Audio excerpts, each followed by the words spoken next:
This is from running, when I was running in the bush.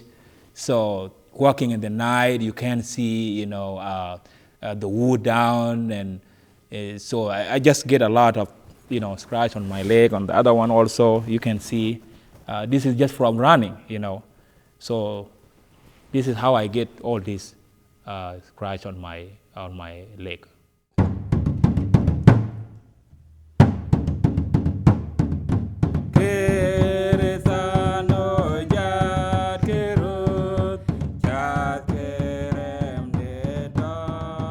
I wasn't happy, with the word lost boy. Why should the world call me the lost boy? Why? That was a big question in my mind.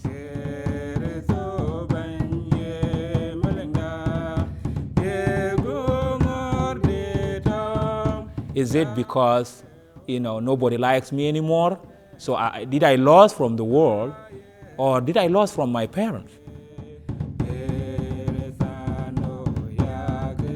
As the time goes, they say, this word is not bad. It is just to identify you that, you have gone through difficult times.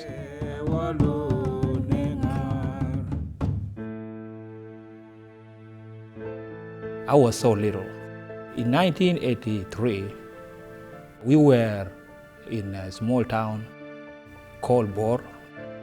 So they sent the troop to come and kill the people in the towns. The government was targeting the young boys because they know that these young boys are the future of South Sudan.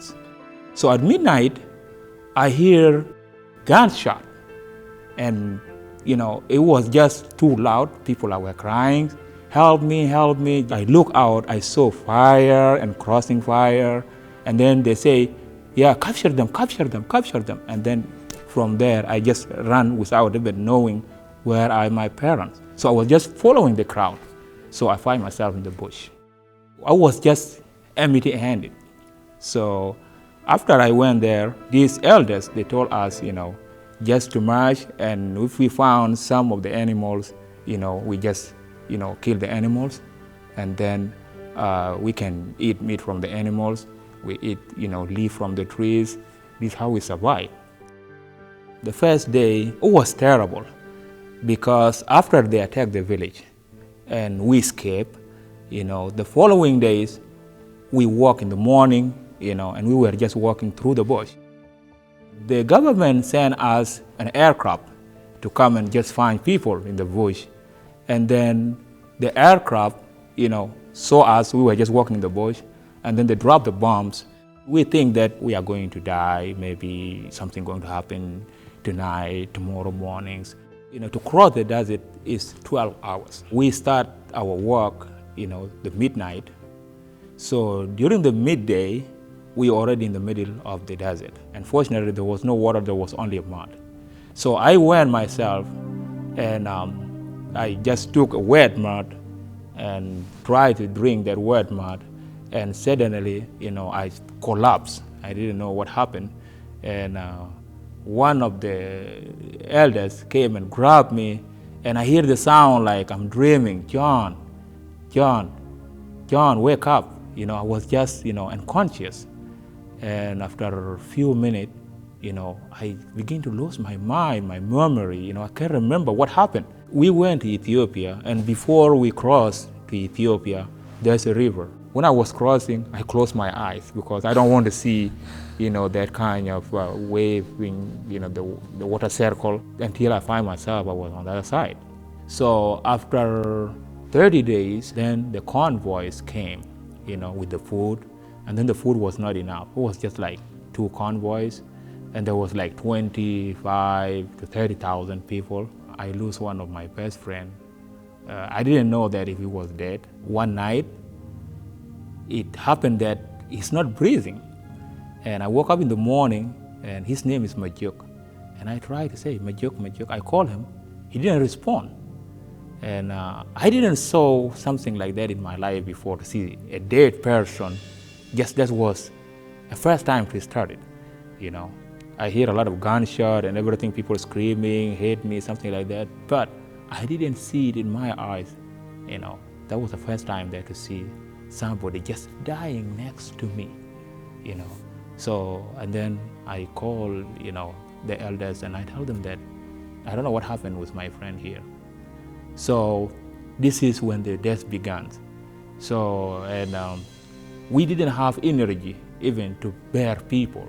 So we used to grab people by legs and hands, and then poor people would grab just, a body, and then we just go and dump it, just dump it like that. I was in Ethiopia for 4 years. The life improved a little bit because we get enough food. We are not starving anymore. The improvement also began when we have started with education. We put our hope on the education. So that was the target. That was the next thing that we were hoping one day we become a better people and we can save our country. We will never forget what happened. We became the LostBoy after that because there was no title that they should give us. They say, because they lost from their family, they will be called LostBoy. Before I left from Ethiopia, break out the war. We ran away from Ethiopia and we come to cross the river. We were just going to the border because if we cross to Sudan, there might be a chance for us to leave the Ethiopian army on the other side. So they will not attack us anymore. After we reached the river banks, the troop came and started to attack.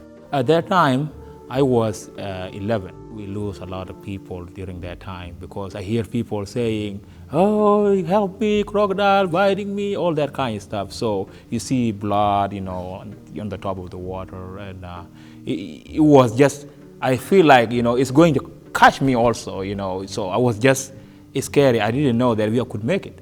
So finally, I find myself, I crossed to the other side of the river, and then, I just keep running to get away from the enemy. So we stayed there. We make just like a little camp over there. We stayed there like 8 months, I think. We didn't have food. We begin again, to eat from the leaf. 2 months later, the Red Cross show up, They dropped the food from the air because there was no airport. After 8 months, we begin to work with Kenya. Well, the people of Kenya, they receive us, with the dignity. We pass through the police stop, and then, they just welcome us. They wave at us, and they say, welcome, welcome, The life in Kenya was a very good life because after we went to Kenya, we began, to build the schools. We were having 3 grades from first grade to 3rd grade. So that was the only highest education that we have at that time.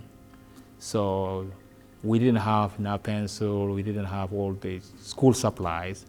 So we have to cut exercise the books, notebooks into half. It was better, and then we began to learn until they brought more supplies for us. So it was a nice time in our life, to see that we are safe. And we begin to think about the future, not about a threat anymore. The government of the United States, they send the Congress people to go and visit the camp in Ethiopia. That was the first time there to hear about the congressmen. I didn't know about the congressmen. So every time when they come, we have to shout at them, "Welcome, welcome, American congressmen." And then from that time, they took information about the LostBoy and all that kind of stuff. So this is how the process was begin. They ask you, do you know anybody in the United States of America? If you say, I don't know, then they will just form a group of, certain people, and then they just divide people all over the United States. I was glad to come to the United States of America for some reasons. Number one, I know that if I come to the United States of America, I'm going to pursue my education. Number two, if I receive my education, then I will go back home and help people. So everything was just look different. From the airport, on our way to the apartment, I can read the signs. I don't know where we are going. I thought maybe the driver is lost also because of the highways and all that kind of stuff. So it's a new things in my life to see those things. Another surprise after we came, and then they drop us, and then they give us the key. This is your room. You got your own room here, and so it was a big things that I'm just back into a light, just to stay in the house, very clean than where I was just going through, because I was just in the jungle before. So, and I left my homes for several years. I was just living under the tree. I was more familiar with the jungle more than, the towns. What I did, I sent a letter through Red Cross, just to see if, they have little information about my family. 1 week later, I got the feedbacks, and they say that your mother is there, is alive. And I couldn't imagine. They gave me a call, and I couldn't believe. My mom was just crying on the phone, and then say that, "Are you alive again, my son? I don't believe that. If you are exactly my son, I want to touch your body. I want to see you, I want to see you in my face." The water began to drop in my eyes. So when I hear this news, so in 2006, I talked to my wife, and my wife said that, told me, "Now you got your citizenship. It is time that to go to see your mom." The first hug that she gave me, just to welcome me home, and she was just crying, and say, "Are you alive, my sons?" I promised myself that if I get a chance to come to the United States of America, then I will never forget the people back home. My life was really miserable from time to time. There are around 800 to 1,000 young children who are living there without a school. So if I see the future of South Sudan, the future are those small children. These are the future of South Sudan. And without them, I don't think if South Sudan could be a country. I thank the Lord that we got our independence last year. It is the first step. And we still have a big war. The big war is what I'm talking today. The big war is to build a school and give those kids the better education ever. So that the world can see what we were fighting for 21 years was not just, an attempt. We were just fighting for freedom, and we were just fighting so that we can have, a better education, and also we can have our right as a citizens. So now we are not a second citizen anymore. So we become the citizen of South Sudan. So, and it is my feeling to look ahead from today onwards that the people in Wernyol Primary School will not be under the tree anymore. So I and my family, we sit down, and the idea came when we were just watching the news about Sudan. And we were sitting, I, myself, and my wife, and my sons. And then Atem saw, just a baby crying. He asked, his mom and say, "Mommy." And then my wife say, "Yes, Atem." And say, "Why is this baby crying? And why is he naked?" And then his mom said that, "Atem, these are people who are living in South Sudan. They don't have food, they don't have medicine, they don't have a school. They don't have nothing." My name is Atem John Malik Douglas.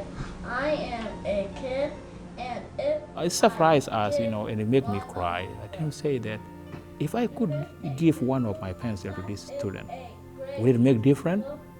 So from there, we start, with the pencils and everything.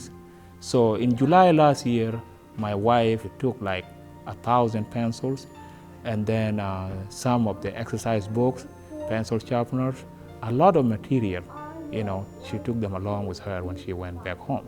But with your help and the help of the rest of the community and all the congregations, I'm happy to be here with you, and I'm happy to tell you that this is the beginning, and we need to go forward, and we need to change the life in South Sudan. So this is what I can tell you.